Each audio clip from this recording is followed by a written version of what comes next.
Konnichiwa. Welcome to Japanese Cooking Ichie. Today, I will introduce how to make okonomiyaki. The okonomiyaki I make has a concept of deliciously enjoying cabbage, using a lot of cabbage. Don't forget to subscribe to the channel. Let's get started. First, let's prepare the batter. This recipe is for 2 servings. First, in a large bowl, add 150 milliliters of water and about 25 grams of the 50 grams of all-purpose flour. If you mix everything all at once, lumps are likely to form, but by mixing half of the flour and water thoroughly at the beginning, you can prevent lumps from forming. Once you've mixed the half amount of flour and water well, gradually add the remaining flour while mixing. If you mix it in about 3 portions, it will be less likely to form lumps. There are recipes that include yam in the batter, but it makes it a bit heavier, so I don't use it. This time, we're aiming to make a crispy okonomiyaki. It's fine once it's mixed this well. Next, let's season the batter with some condiments. Add 1 teaspoon of soy sauce, 1 gram of dashi powder, and a pinch of salt. Once you've added all the seasonings, mix them well. The dashi powder adds umami to the batter, so be sure not to forget it. With that, the batter preparation is now complete for the moment. Next, let's cut the ingredients. Prepare 1/4 of a cabbage. First, we'll cut just the core of the cabbage. Since the cabbage core is very hard, chop it finely to ensure it cooks easily. This will result in a smoother texture for the okonomiyaki.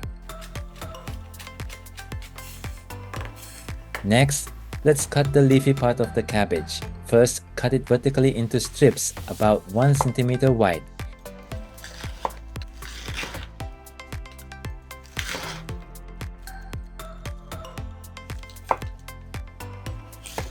Then, lay the cabbage down horizontally and cut it into roughly the same width to create coarse chop.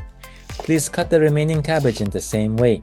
I have used various sizes of cabbage to make okonomiyaki, but cutting the cabbage into about 1 centimeter pieces results in the best flavor.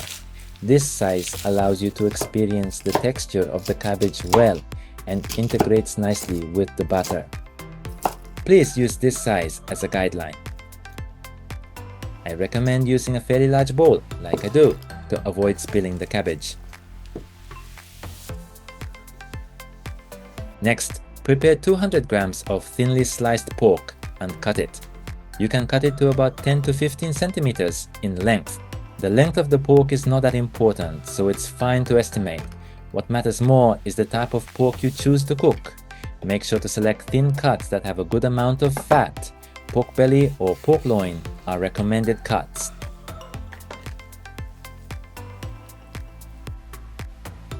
Once you've finished cutting the pork, let's start cooking. Prepare a large frying pan and carefully lay out 100 grams of the pork, placing each slice one by one, following my method. The round shape formed by the arranged pork will be the bottom part of the okonomiyaki. Make sure to arrange the pork in a circle according to the size of the okonomiyaki you want to make. To season the meat, sprinkle a pinch of salt over it. Now, let's cook it slowly over low heat. By cooking the pork slowly, you'll achieve a crispy texture, and the oil that seeps out from the meat will enhance the flavor as it cooks. Let's make the final preparations for the batter. Put half the amount of cabbage, which is suitable for 1 okonomiyaki, into the bowl, then add 2 ladles of the batter. After that, add 1 egg and slowly mix everything together with chopsticks. Here's a point to note. Gently and slowly mix by lifting from the bottom, just like I do. If you mix too much, moisture will come out of the cabbage, resulting in a soggy okonomiyaki.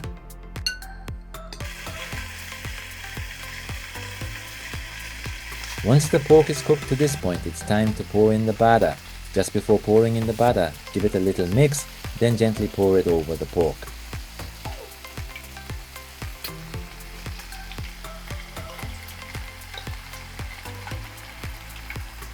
After that, to ensure even cooking, spread it out evenly in thickness, using a spatula to gather the batter toward the center like this.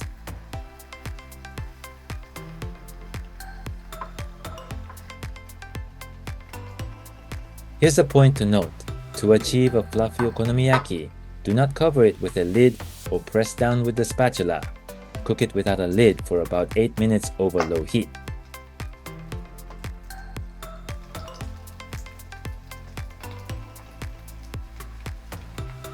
After 8 minutes, if you can see a nice sear, pour half a ladle of the batter gently over the top to keep the cabbage from falling apart. By pouring a little batter over it, it acts like an adhesive, helping to bind the okonomiyaki together. Now let's flip it over. Using 2 spatulas, carefully turn it over. The pork should be crispy and looks delicious. Cook the other side for an additional 8 minutes. I enjoy the crispy char because it's delicious, but if you aren't fond of burnt parts, aim to cook for about 6 minutes and check the color regularly. The reason it's important to cook until crispy is that the pork will act as a lid. This allows the cabbage to steam thoroughly, bringing out its sweetness and resulting in a delicious okonomiyaki. After cooking for 8 minutes, let's move on to the final touches. First, generously drizzle okonomiyaki sauce over it. I have introduced the recipe for okonomiyaki sauce in another video, so be sure to check it out. Next, drizzle mayonnaise in a zigzag pattern from the edge and use chopsticks to create a design like this. This is the Japanese style.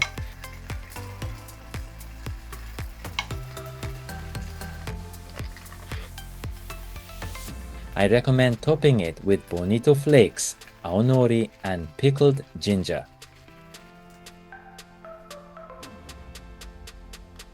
Finally, slowly slide the okonomiyaki from the frying pan onto a plate and it's ready to serve. The bonito flakes seem to dance and it looks very delicious. Now, let's taste it.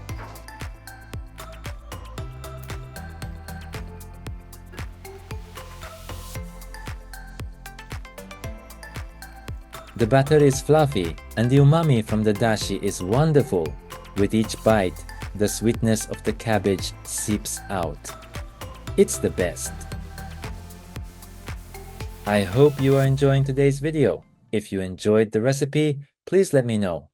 If you liked this video, please subscribe to the channel and give it a thumbs up. Thank you for watching and see you in the next video. ありがとう。